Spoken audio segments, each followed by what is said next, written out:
again, thank you all for coming today. Thank you all for being a part of this. This is our third event in this new town hall series put on in partnership with PetaPixel. Definitely want to thank PetaPixel for all their support as we've been putting this together. It is a vibrant and confusing and complex time right now.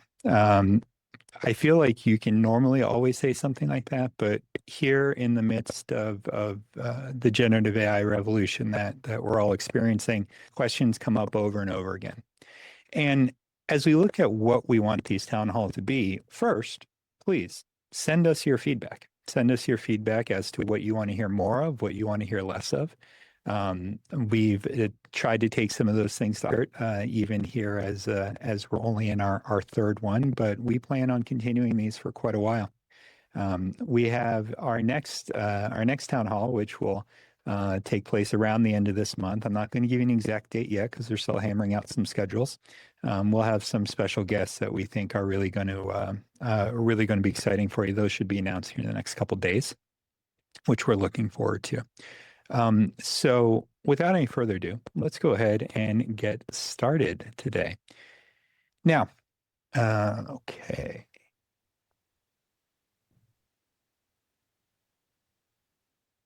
Hopefully everyone can see that. And we're going to flip between a few different views today to try to make this as straightforward as possible. You may want to throw the main video window into full screen. Certainly the slides that have more text, but we want you to be sure not to miss anything. Speaking of not missing anything, you know that you can go and watch the previous town halls over at the ASMP and AMPA YouTube channel. The ASMP and AMPA YouTube channel is going to be the home for not only these videos, but many others. Please go over there. Please check them out. Subscribe. This is what they look like when they're over there. And we want you to definitely catch up to speed with all the things we've been talking about. It also is a good time capsule for things that have already passed their useful life. What do I mean by that? Things change all the time here, right? Things change all the time. And that's what we are absolutely going to see here. So we're going to try to keep all these things up to date, but you can go ahead and visit YouTube. Just search for ASMP National. I have the link on the screen right there. That is the YouTube link, but definitely you can go and watch the previous two events in this town hall series. Okay, so try a little something here. See if this does what we wanted to do. Okay, so what are we going to talk about today? Well, let's start with some updates and announcements. And, one thing I love is how kind our members are and people who subscribe to our channels and come to these town halls. Often we try to keep the announcements and the updates and all that to a minimum. But there's just so much going on that I can't control. And with this opportunity to be able to talk to you about some things that are happening, we want to give you some updates on some various items. First, updates on the new model AI clause that we discussed in the past few episodes. Okay. All right. Yeah, and thank you, George. This is if you are having any trouble hearing, sounds like there might be a little audio popping, in which case we can try to get that fixed on our end. So hopefully it is not too bad. In fact, I can probably make a change there. You can let us know those things. You can let us know those things there in the chat. Give me 1 second, see if I can adjust this in a way that is going to be helpful for everyone. Okay. Hopefully that's better. And if it's not, you can absolutely let me know. Okay. So, last time we talked about some model AI clauses that we were developing. Well, those have been developed. and they are online and they are ready to go for you right now. And I'm going to show you where to find those if you are an ASMP member. The first thing to do is to go ahead and visit. Let's see here. Pull it up so I can show you exactly where to go on this. If you're an ASMP member, you can go over to the ASMP document library, and that's over in the ASMP Academy, powered by Sony. And right here at the top of the page, you can log in and you'll see the document library. Now, if you haven't been here lately, that has 23 different documents of all different types, all different templates that you can use from assignment agreements, miscellaneous agreements we're going to talk about. But right here at the top, there's a new document called AI Spit Contract Clauses. And when you are able to take a look at that, you will find a new Word doc. And that new Word doc is going to cover so much of what we talked about the other day, including 2 brand new clauses that we encourage you to integrate into your various contracts related to generative AI and AI training. And if we look at this, the first, let's see here. The first one talks about, it's kind of a general, no generative AI rights granted unless expressly provided.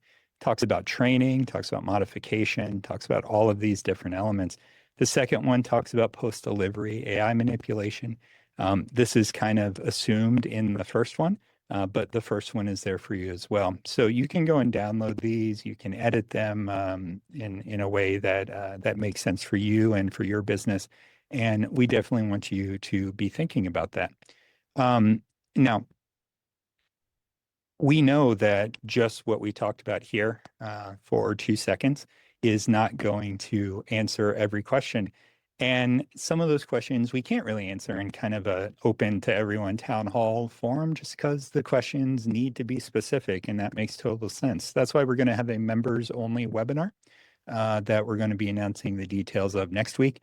But even further than that, for our leader members and professional members, we're going to be having an interactive live Q&A and not a webinar type setting, but like a meeting where we can sit and talk in a small group and get those questions answered about how to use these clauses, how to use these formats, and what makes the most sense for you and for your business. So look for that as well coming up. Now, these town halls will always remain open and free for everyone, but those more detailed conversations will be limited to ASMP members.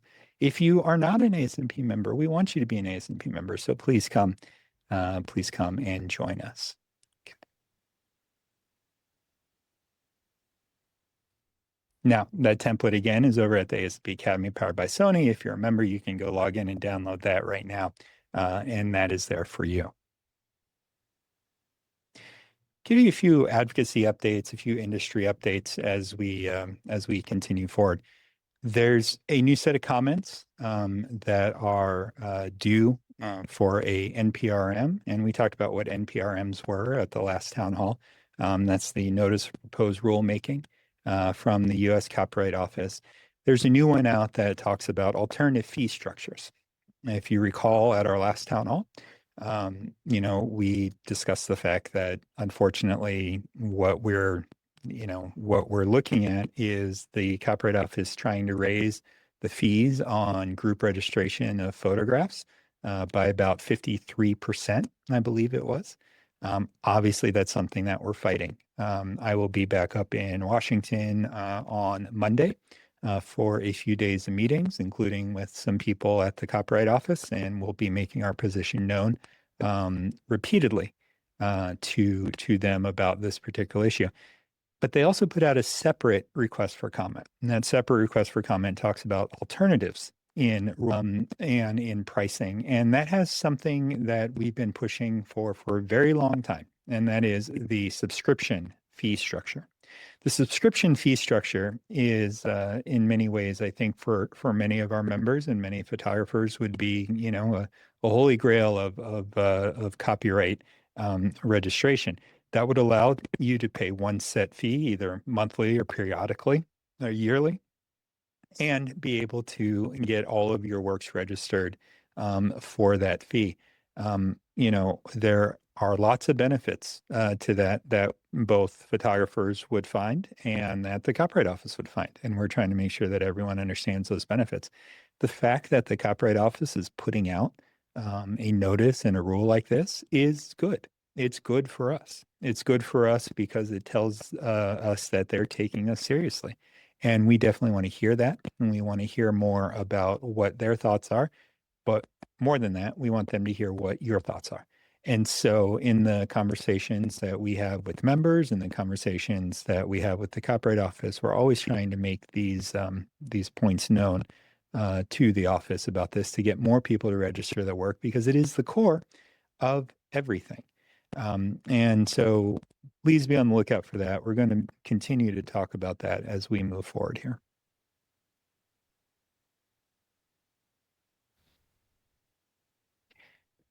There's also continuing momentum on VACRA. And if you haven't been to some of our town halls or read some of the articles that we see in over at asmp.org, you might not be super familiar with VACRA, but VACRA is a bill that was introduced in December of last year.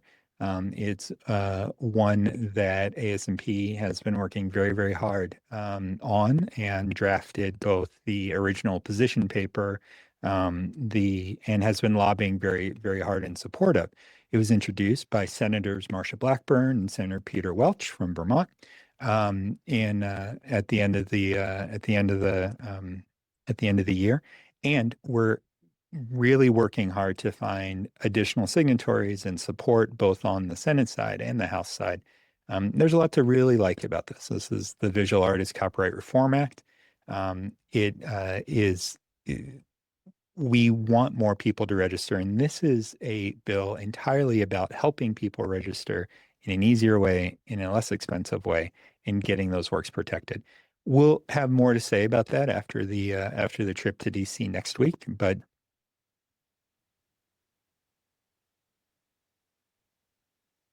all right. Let's talk about a few recent events before we get into what we're here to talk about today, which are the ins and outs of employees and contractors and why any of that stuff matters, because it is boring. But we're still going to talk about it. If you were in Portland on May 15th and 16th and took part in PDX Squared, first of all, we want to absolutely thank you. It was a blast. PDX Squared is a 2-day event that just occurred on the 15th and 16th, where a number of photographers are randomly assigned a square of the city. They have 24 hours to go photograph and edit their best works, and then there's live judging and a party the next evening. It was held at the studio of former National Board Chair Michael Shea, Polaris Studios up there in Portland. This is a program that was developed by another former National Board member, Leah Nash, many years ago.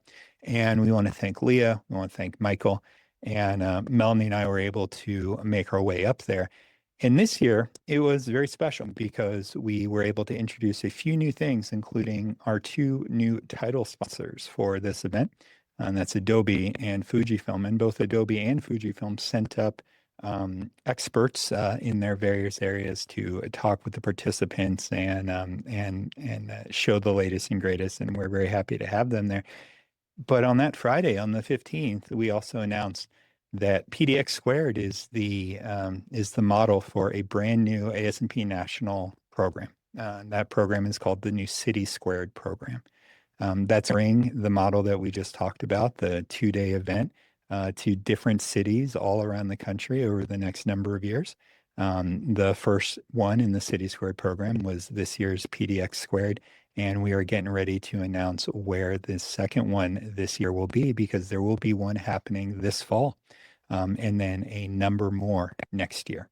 So if you have interest in that, we are always looking for the best places to do this. Now, I'll tell you, one thing, we couldn't make it happen up there without the amazing Portland chapter, Oregon chapter of ASMP, and the team And so we'll be looking to find places with strong, vibrant chapters who can put in a lot of work, because it is a lot of work, but it is a lot of fun. And it's one of the best events that ASMP has going on right now. So look more for that soon. You can read the press release over at asmp.org.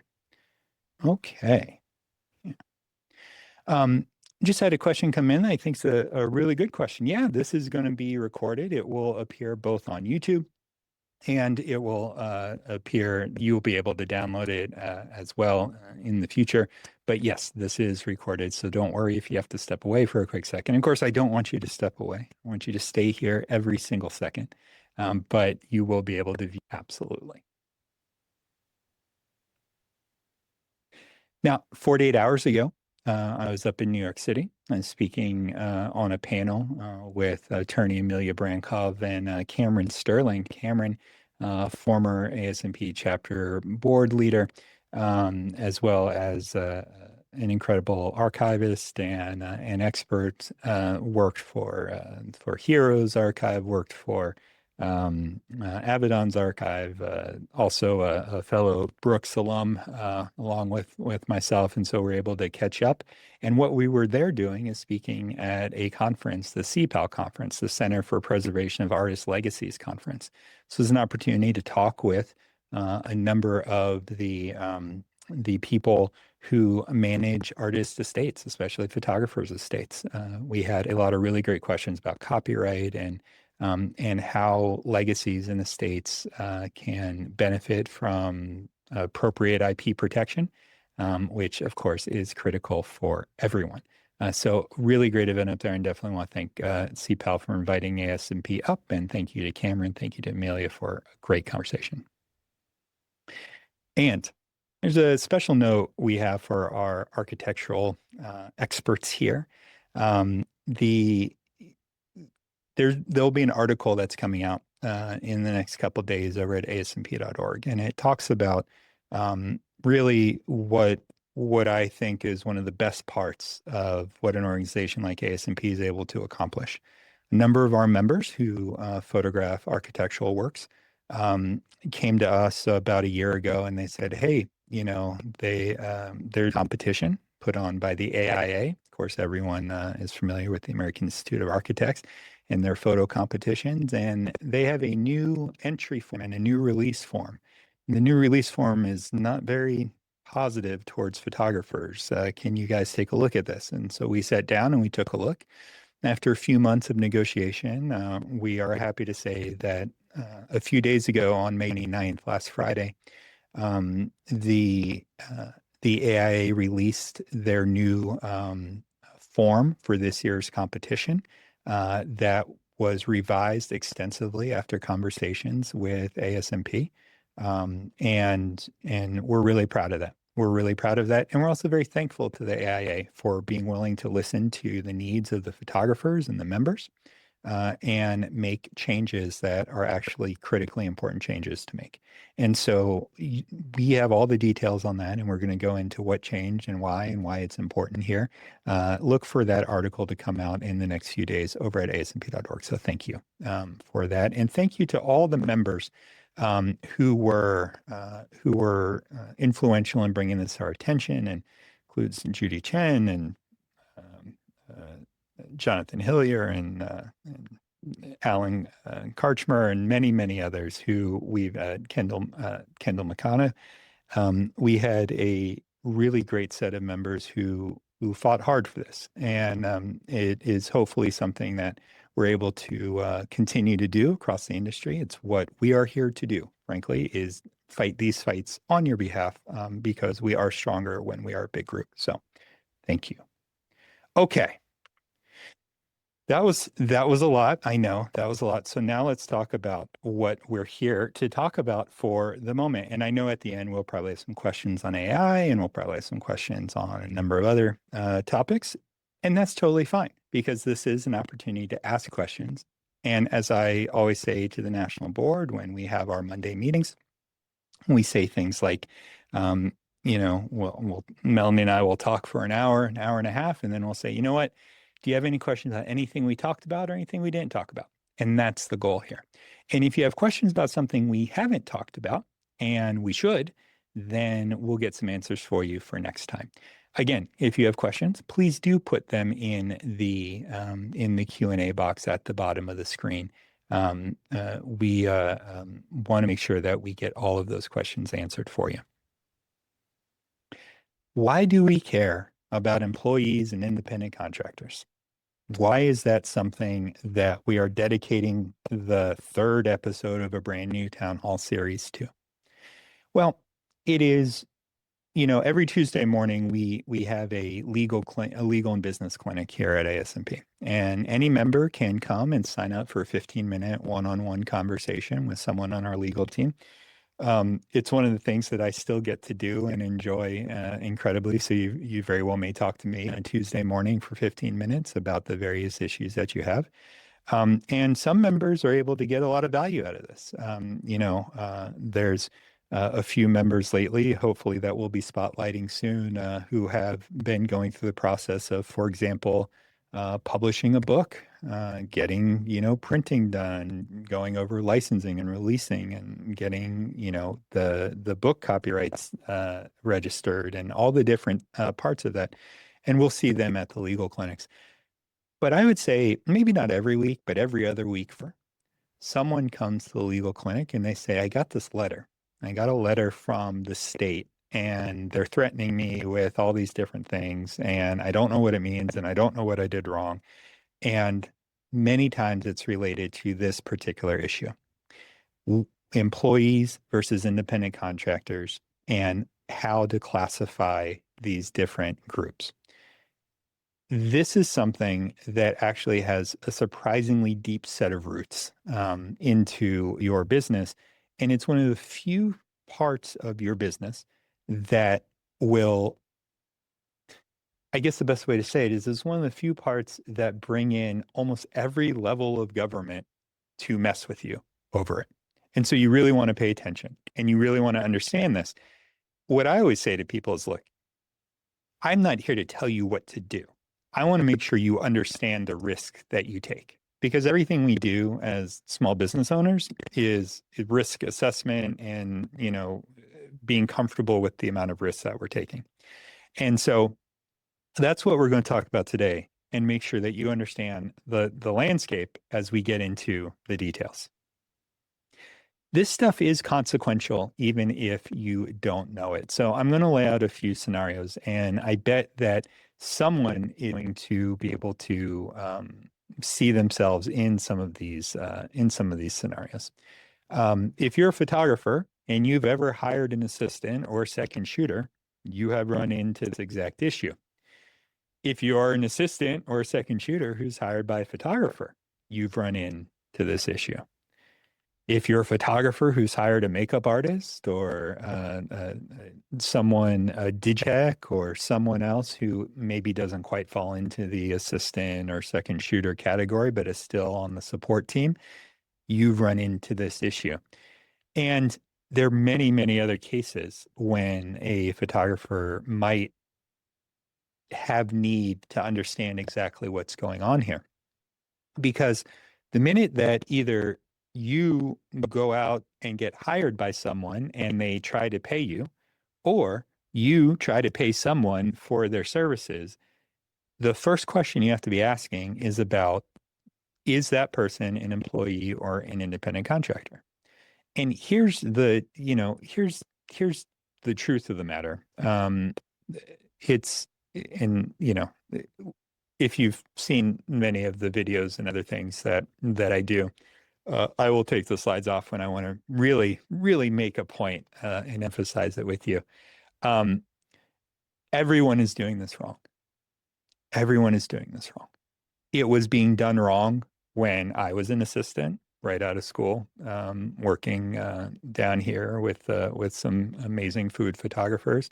It was being done wrong when I started my photo business and was trying to hire people to assist me. And it's still being done wrong today. The difference is that today there's far more liability that you expose yourself to when you're making these determinations. A few of the liabilities that you might expose yourself to are things that ASMP fought really hard for, like the Freelance Isn't Free Act, which we're going to discuss here in a second. So all we're talking about today, I'm not trying to scare you. I'm not trying to tell you you're doing something wrong or doing something bad. I am trying to make sure you understand the landscape that we're in right now, because it could have some pretty significant and concerning ramifications for you as a photographer.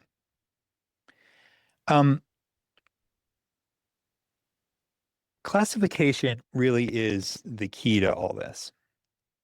What do I mean by that? Even though this feels boring, it matters. Here are the different groups that care about you determining if your employee or if the person who's doing work for you is an employee or a contractor. Well, there's the IRS, right? We know about them. There's the Department of Labor. Okay, that's a separate group, but they also get into the mix on this. There's the state tax offices and workers' offices. And this is a good moment to say we're talking almost exclusively today about U.S. law and every state, in addition to U.S. law, every state is doing things a little bit different. Then there's laws related to freelancers, like I just talked about, and there's the Copyright Office. And if you have gone through your entire career and not thought about why the Copyright Office would care whether someone's an employee or a contractor, I implore you to stick around for the next 30 to 45 minutes because it may be one of the most important things that we talk about today that we don't often get to talk about. And so today, that's what we're going to be covering. How do you know whether someone's an employee or a contractor? What are the tests that are involved? Well, there's a lot of them. And by a lot, I mean like each one of those different groups has tests, and we're not obviously going to look at all of them, but let's start with some of the big ones so you get a sense of what the point is. And you know, maybe let's do this before we jump into that. Why do we care? Why do we care about this? So as a small business owner, you want to bring someone in to help with something, whether that's, and you're going to hear me talk about assistance a lot because I think this is a good kind of common ground that a lot of people are familiar with, right? You might not be in the type of photography niche that has assistance. You might be more in the second shooters. You might be more somewhere else that we talked about. But the determination here and the classification here is exactly the same for all of these different groups. Here's why it matters. If you classify someone as an independent contractor, that means you do not have to put them on payroll, pay self-employment or pay employment taxes, withhold taxes, remit taxes. And if you're anything like me, that sounds great. We don't want to do that stuff. That's very frustrating and annoying to do, right?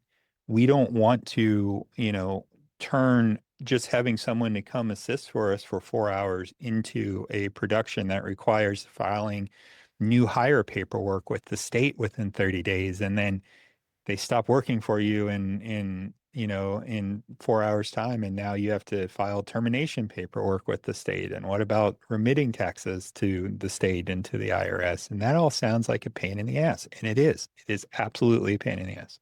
You are not wrong. And the reason that most photographers do this wrong is because of what a pain it is to do it right. And only you can decide where that line is for you about doing it in a way that might be, after you evaluate your own situation, in accordance with the various laws that we're going to look at, or if it is not worth that for the situation that you find yourself in, which absolutely could be the case. When people ask me about this, I always start with one thought when I talk about employees and independent contractors, and it's the idea of a plumber. And a plumber is the quintessential independent contractor. What do I mean by that? Well, when I call a plumber, I pick up the phone, I give him a call, and I say, here's the problem, and I need for it to be fixed. And the plumber says, I can fix it, and it's going to cost you $100 to fix, and I can be over sometime between 12 and 6 this afternoon. And I say, great. We're going to talk about a lot of things that go into how we make these classifications, but I want you to remember that example because we're going to come back to it a lot. And think about how the example, as we look at the role of a plumber as an independent contractor, might be different from how we look at the role of all the other pieces that we mentioned a minute ago.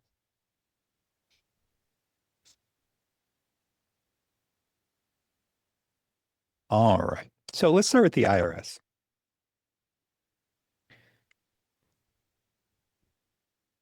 And again, any questions, anything, put those in the Q&A box. I've seen a few come in that we are going to definitely cover as we get a little bit further into this.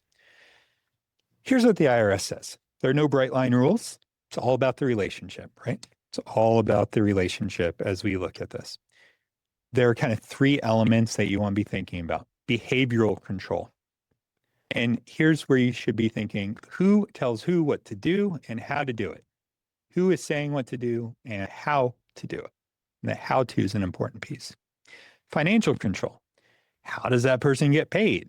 Are they reimbursed for various things? What about tools and supplies? Who provides those? And formalities between the parties, about contracts and benefits, health insurance and other things. So let's think about that for a second. When I call the plumber, I say, the sink isn't working. I need it to be working. Can you fix it? And the plumber says yes. It is not a situation where I say, the sink isn't working, and that means that the 3/4 inch flange is broken, and I need you to be sure to replace that with something that's made out of brass. By the way, I'm a lawyer, and before that, as a photographer, I know absolutely nothing about plumbing. So you can make fun of me ad nauseum for all the times I'm going to butcher what plumbers actually do, which actually goes to the point of why they're independent contractors. I am saying the end result is I need a fixed sink. I'm not telling the plumber how to get there. I'm not telling them what tools to use. I'm not telling them what things with them. I'm not telling them what I think the diagnosis is. I'm simply saying, I need the thing fixed. Can you fix it? And when I pay them, I'm not paying them as a W-2 employee. I'm simply writing them a check. I'm, or making a Zelle payment or whatever the case is. That's an important piece of the puzzle. When they say, oh, I had to drive from across town, so you need to pay me mileage for 31 cents of every mile that I spent to get here. No, that doesn't happen. I say, no, I'm paying you $100 to fix the sink. Those costs, those reimbursements, those things are their problem. It's not your problem as me, the guy who's hiring for the work. That's the problem of the independent contractor. And you're starting to see what we mean by independent contractor, because the independent contractor brings their own tools. I don't say, plumber, no, you don't get to bring your own tools. I have all the wrenches you need here. You just come over and I will tell you what to do. That level of control is a really important piece. And the way you pay them, the tools and supplies, the reimbursement idea, who's doing what and how do you get there, that it has to do with how much control you exert on the person who you're for a particular job. Those are some of the key things that the IRS thinks about. And we're going to look at a lot of these, and then we're going to talk about what they mean as a whole, right? But the Department of Labor has a separate test, which is similar, but a little different. And it's called the economic reality test. And they say, quote, the goal of the test is to decide if the worker is economically dependent on the employer for work or is instead in business for themselves. All factors should be considered. No single factor determines a worker's status, and no one factor or combination of factors are more important than the other factors. Instead, the totality of the circumstances of the working relationship should be considered. So what are those factors? Well, an opportunity for profit or loss, depending on managerial skill, investments by the worker and the employer, permanence of the work relationship, nature and degree of control, is performed is integral to the employer's business and skill and initiative. What does this even mean? Think about what the IRS talked about. The IRS talked about something like the nature and degree of control, but the Department of Labor adds some other twists into this. They talk about, things that might affect photographers, things that might affect creatives here that we want to be thinking about. One I hear all the time is the permanence of the work relationship. I promise you that if you've been around this industry for more than a year, you know a high-end photographer who has a studio manager, who pays their studio manager not as an employee, but as an independent contractor. And their studio manager comes in 4 days a week, 2 days a week, 5 days a week at a given time, and they work for years with this person.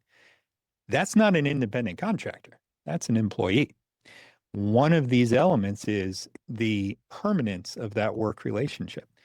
I don't have a plumber come fix a sink of mine every day of the year, 5 days a week, 3 months a year, whatever the term is. It's a one-off relationship. And I am not expecting that if I have to call that same plumbing company a second time, that I'll get the same person. I may not, but that's not part of the deal, right? That's not part of the deal. The going back to the idea of a studio manager and going back to the idea of assistants, one thing that comes up repeatedly in these conversations is whose equipment is it? Whose equipment are they being asked to do the work? If I hire an assistant and they come and they show up and I say, be here at 9, and then they get here and I say, okay, I need you to grab the light and put it here and use this and take it down a few stops and all the other elements that I'm telling an assistant to do. It's my light. It's my studio. I'm telling them what to do. I'm instructing how to do it. They didn't bring their own stuff, with them.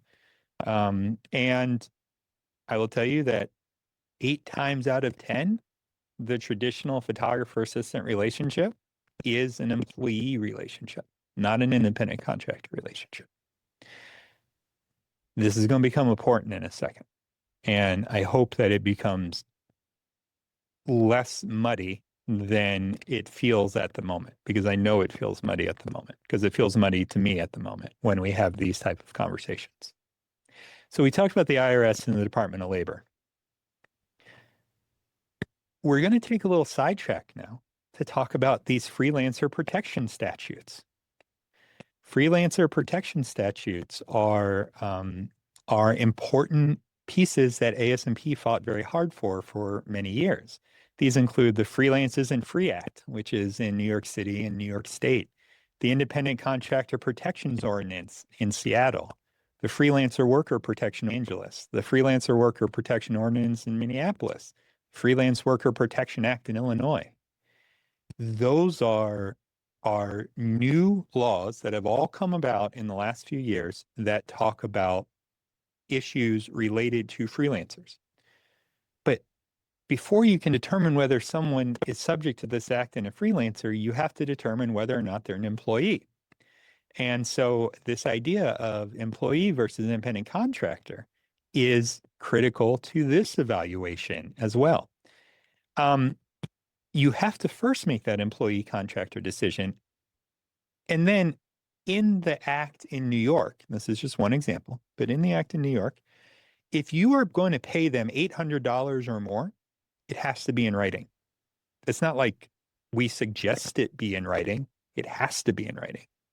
So if you're doing a multi-day shoot, If you're doing a single day shoot, that's, where you're getting $800. If you're doing anything with a hair and makeup artist, or you're doing anything with anyone on your team, and you think they are an independent contractor, that's the classification you've made. Well, that's not the end of the story, because now these new laws say you have responsibilities. And one of these responsibilities is if the contract is over $800 in payment, it has to be in writing.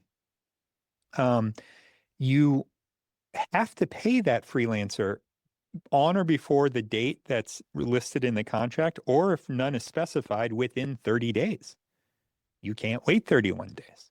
This is particularly unique in California, which we'll look at in a second. There's no retaliation that's part of these new laws. And so I'm going to transition here real quick and show you guys a few things. So first, this is a handout that is from the New York Department of Labor.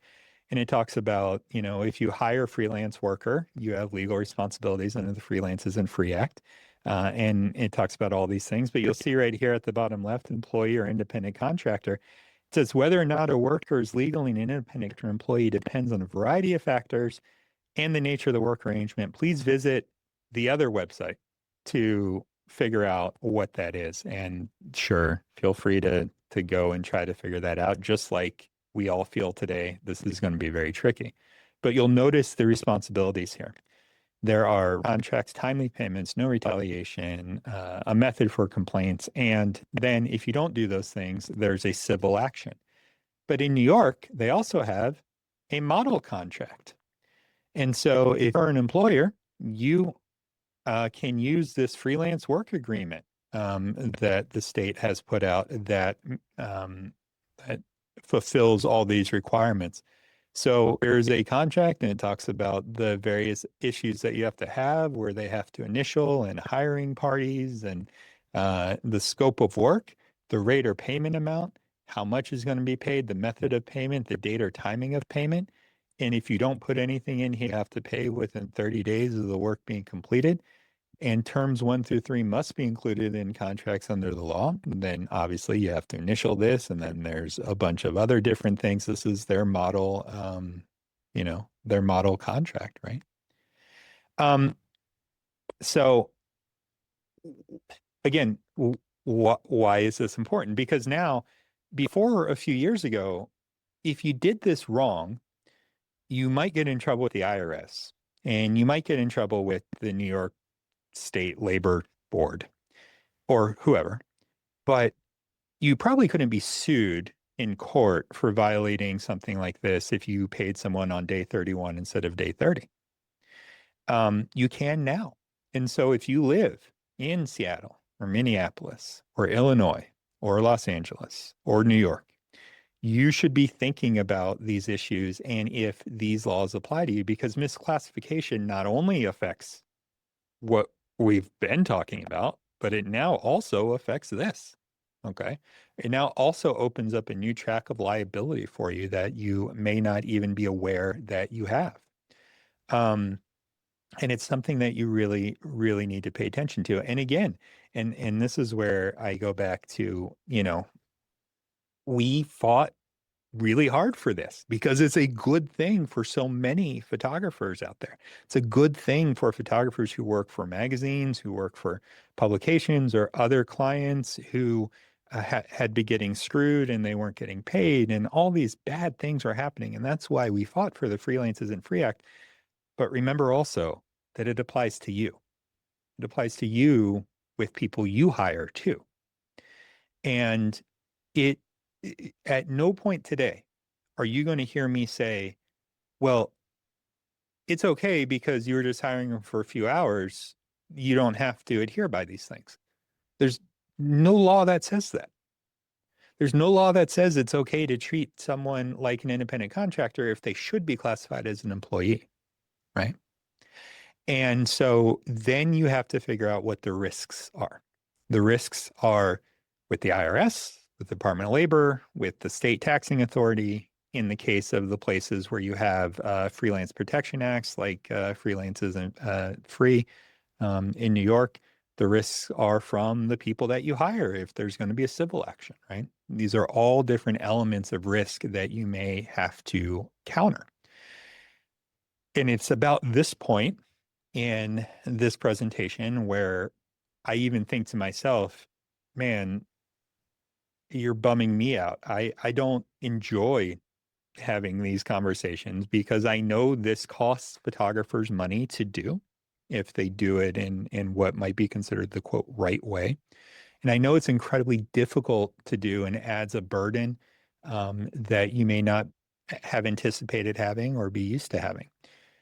The reason that you're going to hear me talk so much about this today is what we're going to get to in just a second.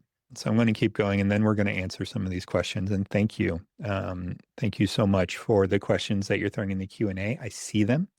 And we're going to be talking about that in a second. Okay.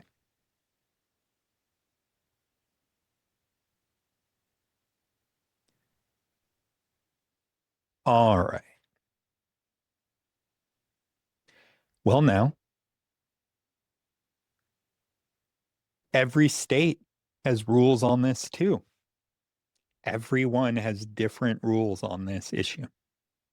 And it's not like if you get a mean letter from the IRS, that means the state doesn't care about you. It makes it more likely the state's going to care about you, right? These things don't run one or the other. They generally run all together. And you have to figure out what your state is like when it comes to some of these issues. I'm going to talk about Texas, where I am now.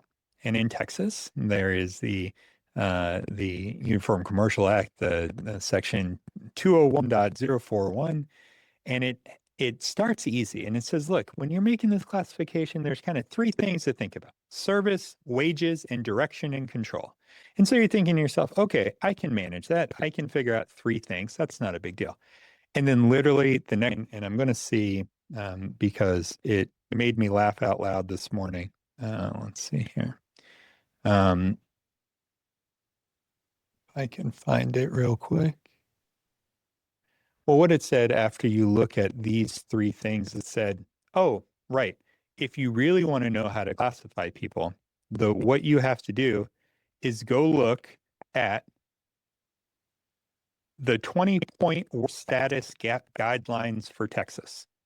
So there are 20 different elements that if you are hiring someone in Texas, they want you to be evaluating. And those include how you instruct them, how you train them, how you integrate them, services rendered personally or remotely, hiring, supervising, and paying the helper, continuing relationship, set hours work, full-time required, location where services are performed, order or sequence set, oral written reports, payment by the hour, week, or month, payment of business travel expenses, furnishing tools and equipment, significant investment, realized profit or loss, working for more than one firm at a time, making service available to public, right to discharge without liability, and right to quit without liability. I mean, that's insane.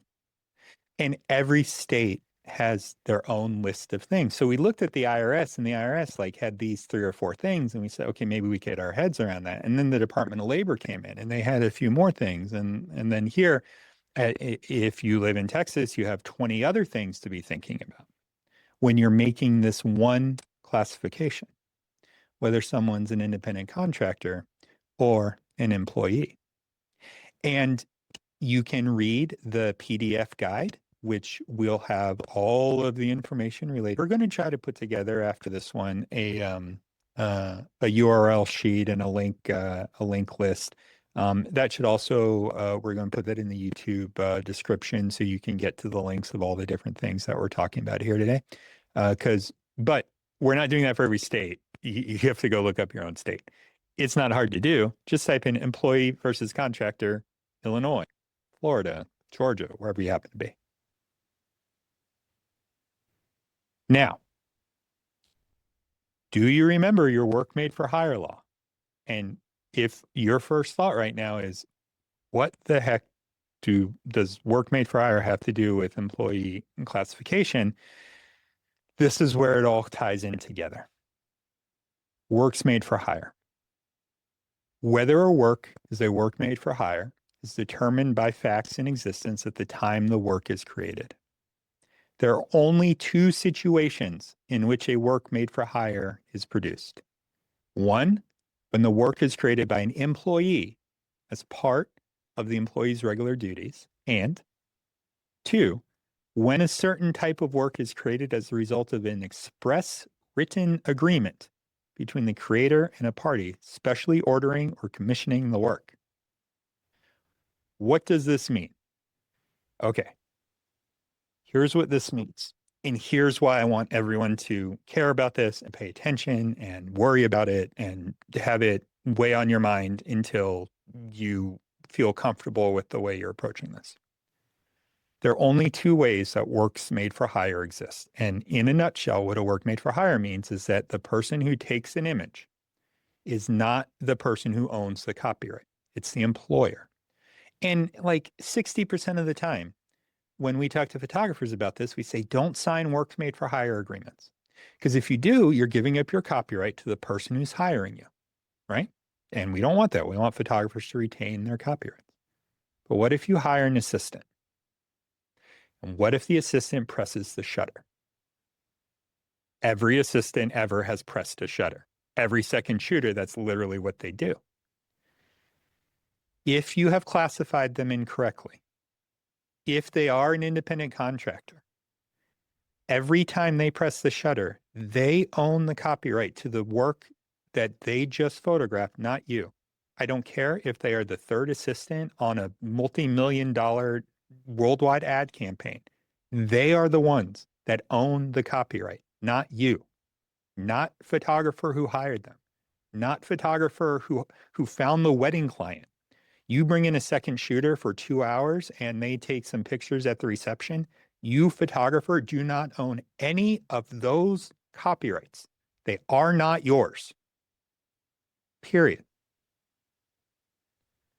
And if that doesn't scare the heck out of you, you're not listening. Because I can't tell you the number of times that photographers come and talk with us and they say, hey, I had an assistant who worked in the studio. They were there a few days a week, worked for like a year. And now they've taken all of my clients' images and put them on their new website and they quit and they started their own business. And they say, how do we stop them? It's copyright infringement. No, it's not. What's actually copyright infringement is the fact that you have their images on your site, not the other way around. Because you treated them as an independent contractor. You paid them with a 1099 and not a W-2. This is one of the most insidious things that can happen to a photographer. And we see it often. And what this means in practice, what this means in real life, is that if you are bringing in anyone who is going to be creating images on your set, whether that's an assistant, a second shooter, however, a studio manager, however you want to deal with this. If you're bringing in anyone, you need to either A, have them be an employee so that you get the benefit of that first prong of work for hire situations, or B, have an express written agreement that this is a work for hire situation. And I believe, and I'm not, there's no jokes here. I believe that the people who have the wherewithal to come to this type of town hall are already the ones that are more likely than not to be thinking about this. And I can almost guarantee you that 80% of you have never thought about this. Because we hear it from photographers and very established photographers all the time who don't realize that the works that they think they own from a copyright perspective, they do not own because they paid their assistant as a 1099 independent contractor. And unless you have an express written agreement where the assistant has said they're giving up all the copyrights to you under work for hire agreement, you don't own them. They do. And I keep saying the words express written agreement. It doesn't matter if that's what you agreed on verbally. It has to be written. It has to be written down that they are entering a work for hire agreement and giving up those rights. Now, I want you to look at it from the flip side. All of the things we're talking about are positive for photographers who are in the other position. If you are working with a multinational corporation who is trying to steal your copyrights, you damn well better be happy that they have to have an express written agreement to do so, where you have agreed to do this, right? But where we see the danger and the concern most are with photographers who are hiring people to come and work with them in some capacity. And they have to make this distinction and this decision at the beginning. And the distinction and the decision is, should I treat this person as an employee or an independent contractor? That's why we did all the other stuff. That's why we talked about control and whose tools we're using and who's reimbursed for expenses and our benefits involved. And is it a set work schedule? Can they work for other people? And the 30 plus things between Texas, the Department of Labor, and the IRS that we just happened to look at today that help you make that determination. The core element of this is that if this determination is wrong, you could lose a ton of what you think is your intellectual property. So I'm going to give you a real life case study that we dealt with a few years ago when someone came to the legal clinic, a wonderful ASMP member who had that situation where their longtime studio manager left open their own competing business and took a bunch of the client images with them. And they came and they said, well, can't we stop them? And we said, no, we can't stop them. We can't stop them because those copyrights are theirs. And then here's what we had to do. We had to help this photographer evaluate whether or not the person should have been an independent contractor. And as we've talked about all day long, the answer is probably no, they shouldn't have been. They should have been an employee. So what we had to do was we had to go back 4 years and reclassify them. And the photographer had to pay penalties and interest for all the taxes that they should have paid to the state and to the IRS for the last 4 years so that they could get the copyrights to the images that they thought they had to begin with. It was one of the most eye-opening things that that I had handled at ASMP because it made me realize that most photographers are not thinking about this at all. And I want you to think about it so that you don't come to us and say, hey, we ran into this issue here or there. If someone's misclassified, you can reclassify them, but it requires that you pay all the back taxes, plus penalties, plus interest, and the person has a chance to fight it. They have a chance to fight and say, well, no, I wasn't incorrectly classified. Now you're getting into telephonic hearings with the Department of Labor in the various states. This is not, a lot of stuff I talk about is like, that might happen, be careful. This is actually happening. This has happened to me. This has happened to me now, meaning there are images that I took before I became an attorney when I was still a photographer that I know I took them as an assistant and I actually own the copyrights, even though the photographer thinks they do. And as a photographer, when I hired an assistant, and I know that my assistant actually owns that, even though I'm not sure the assistant does. And this makes a difference. And I think you all can see why it makes a difference. So hopefully some of that shed a little bit of light as to why I want to talk about this today. So what do we do at this point when we're looking at this?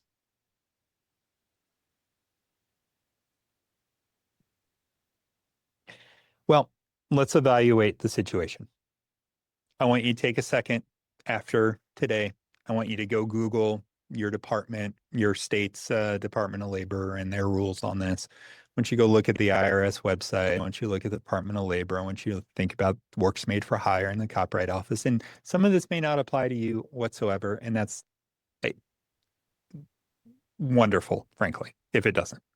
But if it does, if you're at least tangentially related to this, I want you to be thinking about it and evaluate the situation. And sorry. And really, almost every photographer is probably doing this wrong in some way. I know I did. I know many photographers still do. It can bite you. And again, not just once. It could bite you at the state level and at the federal level and with the Department of Labor and all these different groups, you have to think about how what you find is going to change the way you work and affect the way that you work. And then you want to take the steps to remedy it.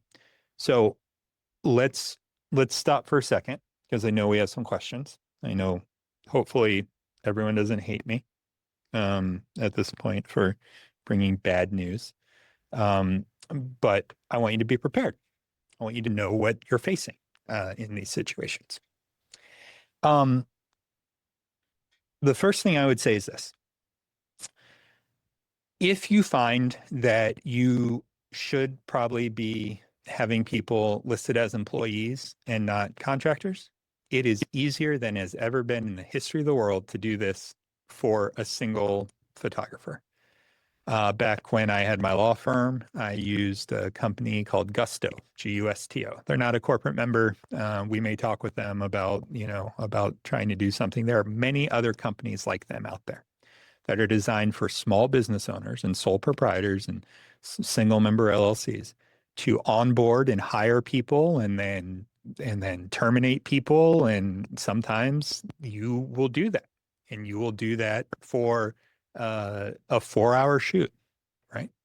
And you're thinking that is such a pain in the ass and it's going to cost me money and all those things are true. And that's where you have to make the evaluation, right? You have to make the evaluation whether or not what you might be giving up, especially on things like copyrights and everything else, and is important. Let me go one step further though, and say this. If you are a commercial photographer who's working for a company and you are delivering to that company images, you are either licensing those works to them, or you're giving them a library of works, or you may be entering into a copyright buyout agreements, depending on the size of the job and all these other things. But you can't license works that you don't own. And so if you have an incorrectly classified assistant who is the one who rightfully owns the copyrights of the work, you're not allowed to license them to your class. You first get those rights from your assistant.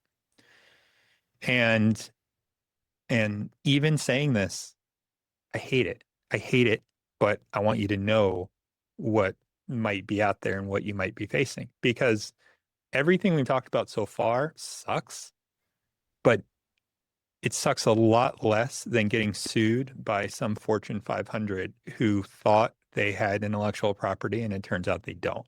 And now says you breached the contract and you did not have an appropriate warranty and fitness and all these other things, right? So you got to be thinking about that. That's why I definitely encourage you to be looking into this on your side. And if you have questions and you're an ASMP member, come bring them to the Tuesday morning legal clinics. How do you sign up for those? They're totally free.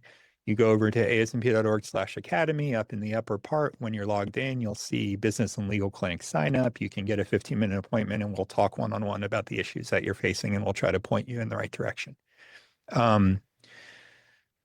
Okay, let's answer some questions. And like I said at the beginning, this could be questions about anything we've talked about or anything we haven't talked about. I promise we're going to run out of time, and that's okay too, because we have more of these coming, and we do have those Tuesday morning legal clinic events as well. Before we jump into questions, I want to remind you the new AI model clauses are out. They're in the document library. There's 2 of them right now that have been refined and are there for different uses that you can include into your contracts.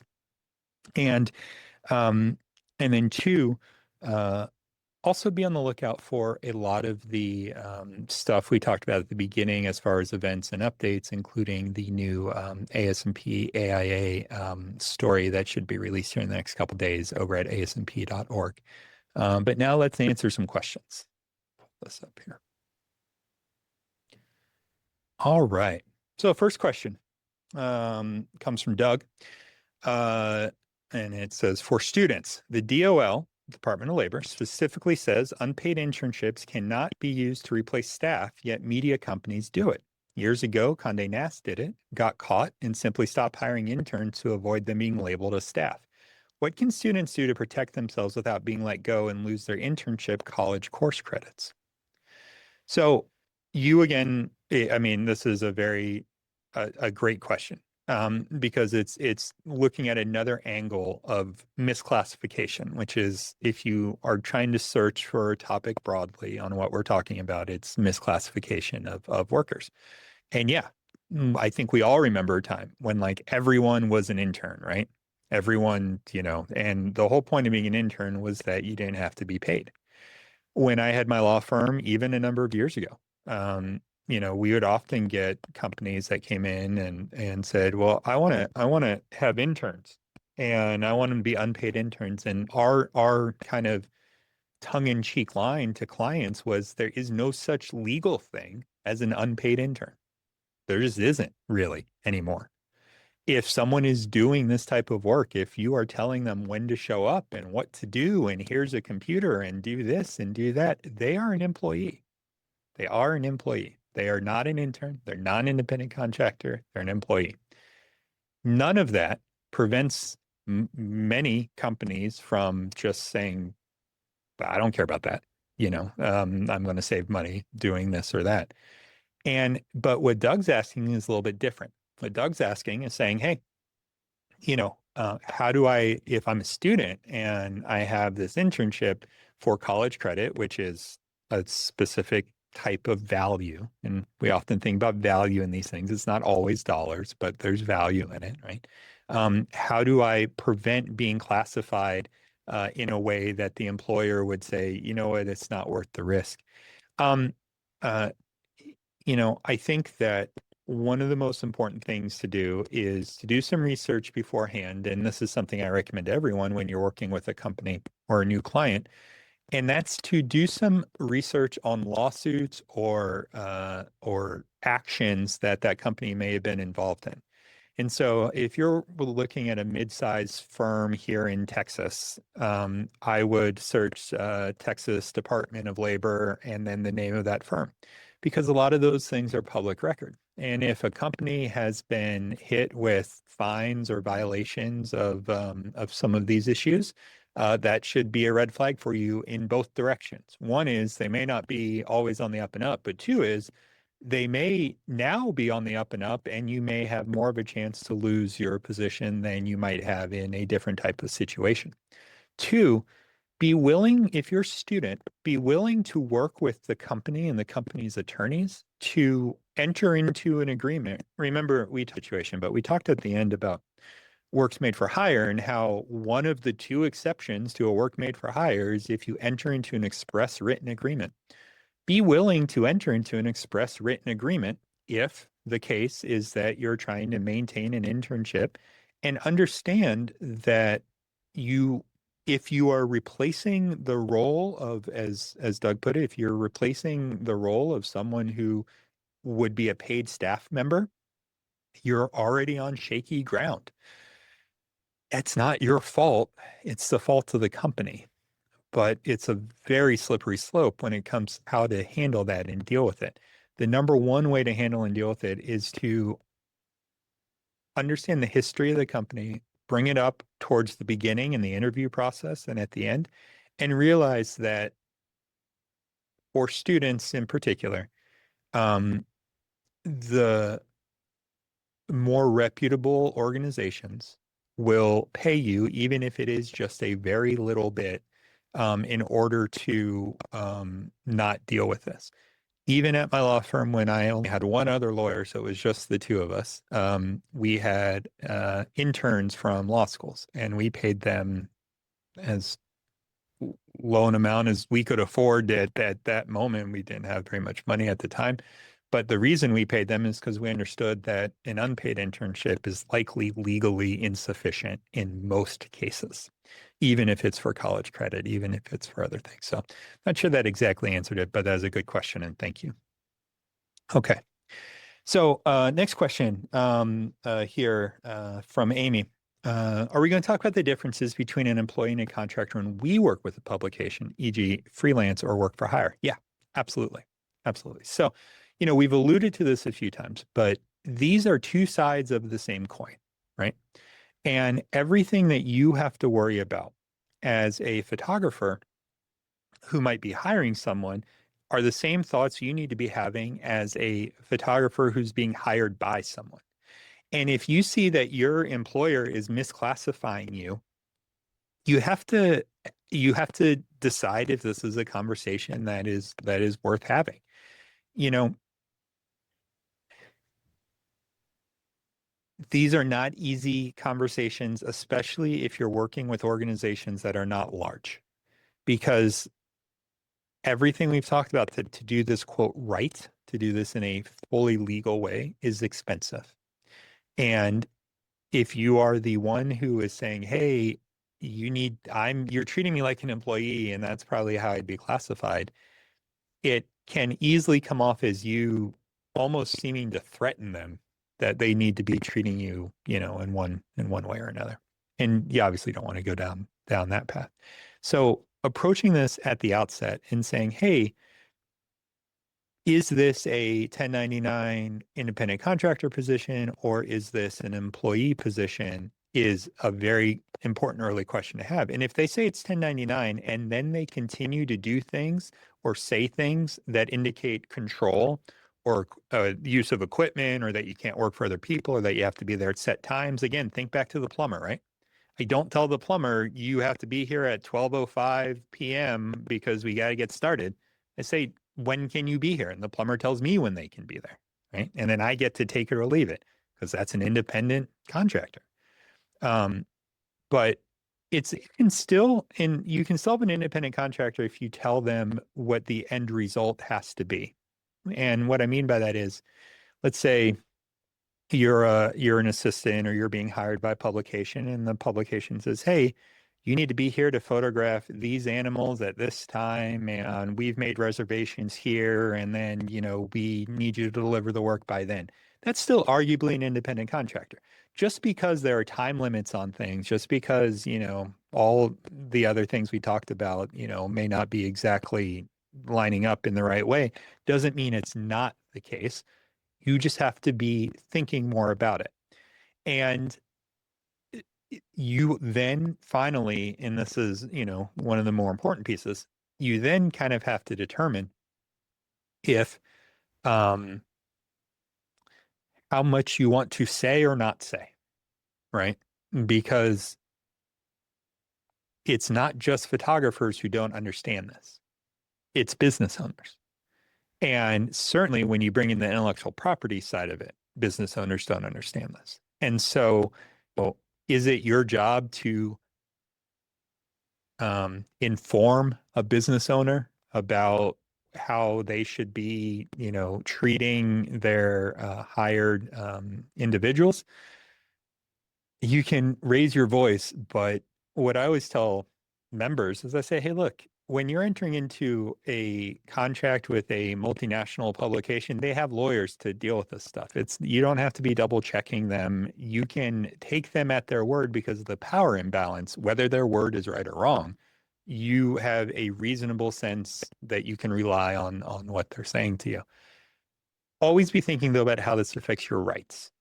And especially if you're in an area where the freelance isn't free or freelance protection laws are in place, and there are more places coming up every year about this. We are trying to expand those rules. Support that, right?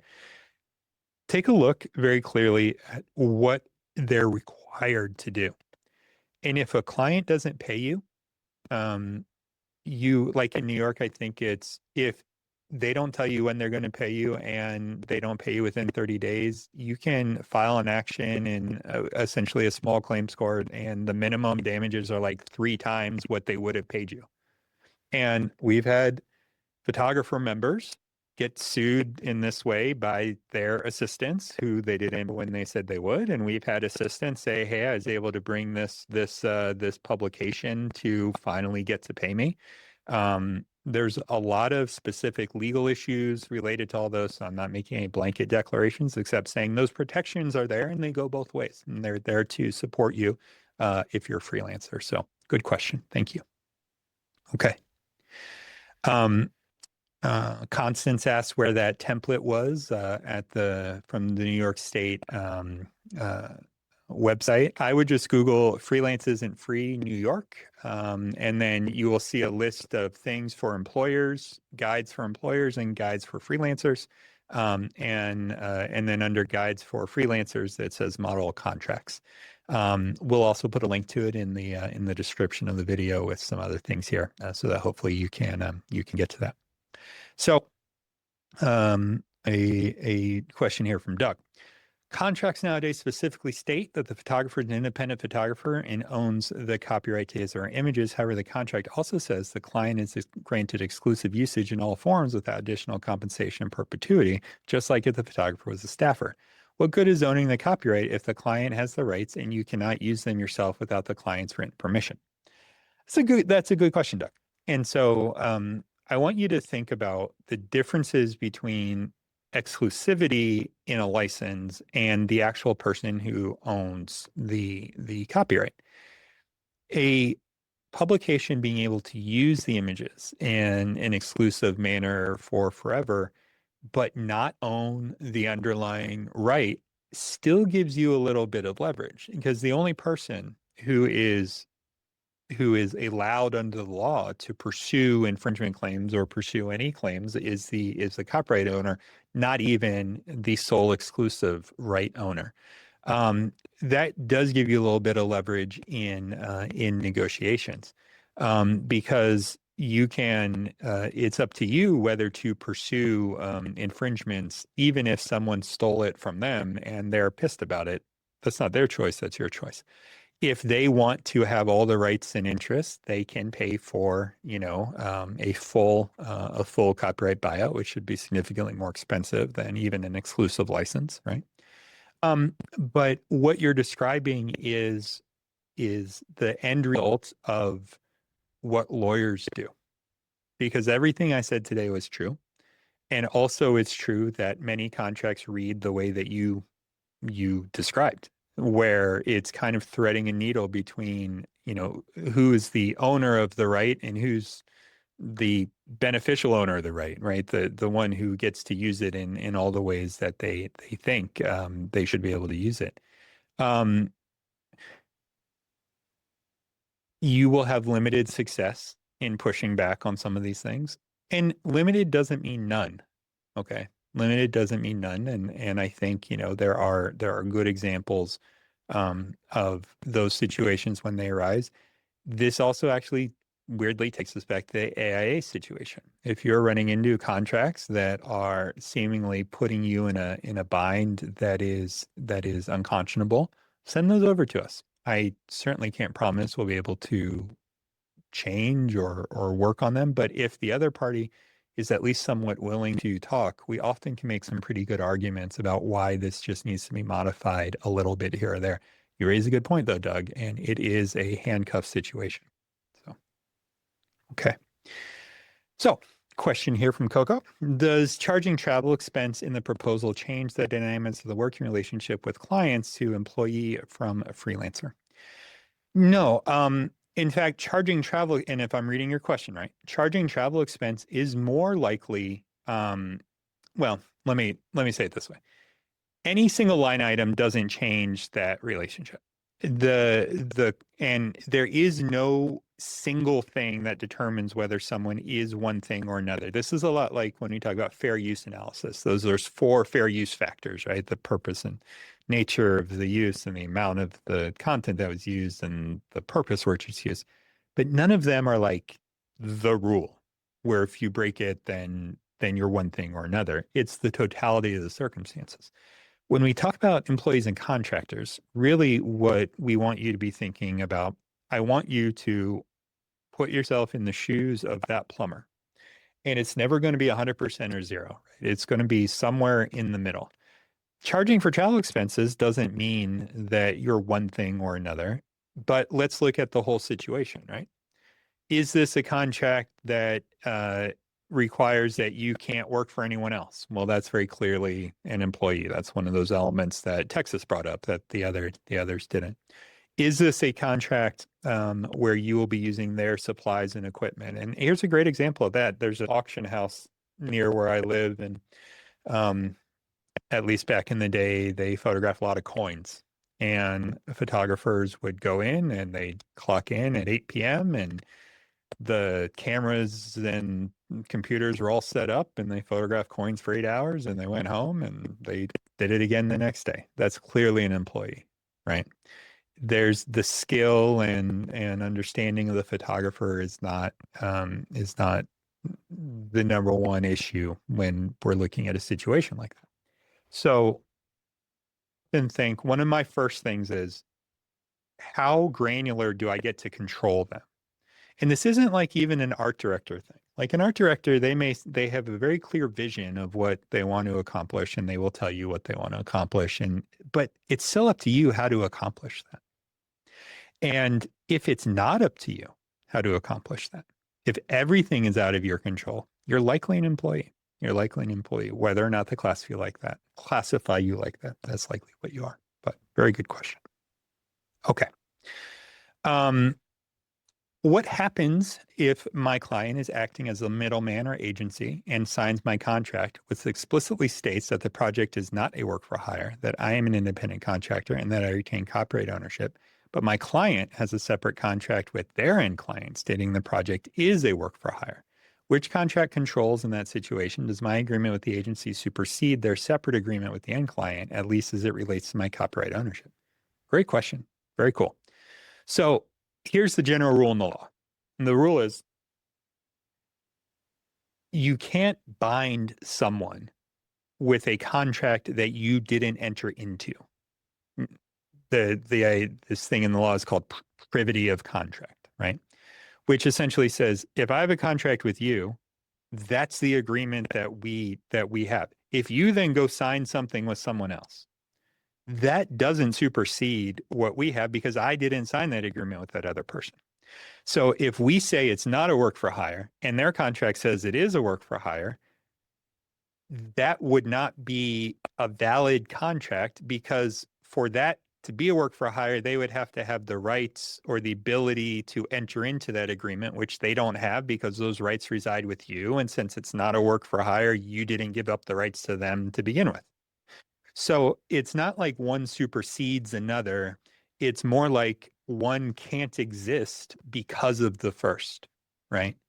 And anyone can write anything. Anyone can write a contract with someone else. But if you, who is the copyright owner, you are the one who's entering into these agreements, it's you who's pressing the shutter and owning the copyright inherently, and you have not agreed that it's a work for hire, it doesn't matter how many other people write things, that can't override the fact that you didn't give up your rights. It's kind of like, and I was using this analogy the other day because I often talk about intellectual property is property. It's like a car on a street. And just because the car, the door is unlocked and the keys are in it, doesn't mean I can take it.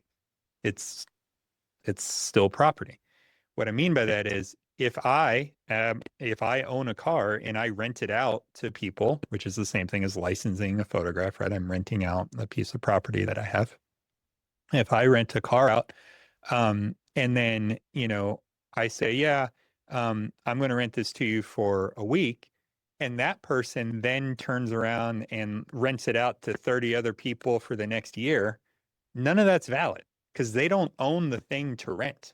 I own the thing to rent. So I'm the only one that gets to say how it's used. Whether or not they enter into an agreement separately is irrelevant as to your rights and your ownership. It's a really good question. Thank you. Okay. Yeah. And Laura brings up a really good point. One of the best places to track the laws related to freelance protection is our friends over at the Freelancers Union. And if you are in the New York City area and you're at the Freelancer, and you can drop by the Freelancers Union. In fact, at the Freelancers Union, you will find the ASMP MPB Photo Hub, where there's equipment and ASMP members can shoot there for free, and it has high-end gear from our friends over at MPB. And we regularly do work with the Freelancers Union, and they are one of our advocacy partners when we're trying to get these laws passed in different states around the country. And so we definitely are supportive of them and the work that they do over there. Very good. So let's see if there are any other questions. I think I just saw one more come in here. Let's see. So Doug raises, I think this is based on the last that I raised. He says, and I haven't read this in advance, so let's see if I'm going to get tripped up here. But if the contract with the client says it has all rights, which includes sublicensing, then why can't the client give that third party any all rights it wants, including work for hire usage? So the reason they can't is because work for hire solely exists. The work for hire solely exists in the only two ways we talked about. You have to be an employee, a W-2 employee, or the copyright owner has to enter into a signed written agreement. Sublicensing isn't enough.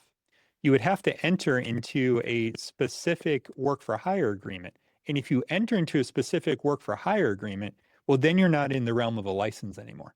Then you're in the realm of a copyright buyout, in which case, yes, they can then turn around and do whatever they want with it because they're the ones that have all the rights to the works. You don't have any rights at that point because it's a true work for hire. Work for hire and licenses don't go together. What I mean by that is you can only license something you own. And if you enter into a work for hire agreement, you no longer own the copyright. And so you don't get to, that's not, they can't both be true, right? Now, what you often see is you will have a license agreement. This is expressly not a work for hire, and it is here with the terms of license, or it is a work for hire, and then you wouldn't have a license agreement. But again, nuanced questions there. Boy, thank you all so much for allowing me to talk at you for 90 minutes about something which I know is not the most thrilling subject matter, but it is important.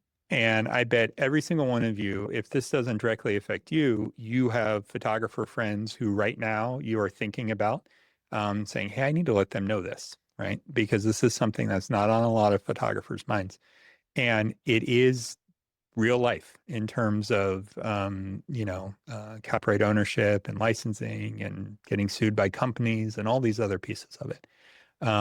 If you want to watch this, it will be up on YouTube in the next couple of days. We will make sure that the next event, which will occur towards the end of this month, is announced with some special guests that we are currently lining up. We're very excited about. It has been a crazy few months when it comes to AI. That's why we put those new AI clauses out in the document library. We'll continue to expand on those, but more importantly for our members, especially our professional members and our leader members, we'll be having those group discussions where we can talk one-on-one about that and get some of those questions answered so you can incorporate those into the mix. Next time we talk, we'll have a lot more to discuss about advocacy. I'm head up to Washington next week for a couple of days to talk about all the different AI-related bills, as well as VACRA, of course, the bill that we are most engaged in right now in both the House and the Senate. And I can't, on behalf of myself and Melanie and the whole team at ASMP, I can't express our thanks and gratitude to you all enough for coming to things like this, for wanting to find this information, for helping make this profession incredible and the work that you create and the work that you do. And we are very appreciative and supportive, and we can't wait to talk to you again. So I'm going to sign off and say thank you. And we will try to put everything together for you so you have all this information in one place moving forward. And if you are a member and you have any questions, sign up for a Tuesday morning legal clinic. Let's talk it out, see if we can get you on the right path. With that, I will say have a good afternoon and a good evening, and thank you again.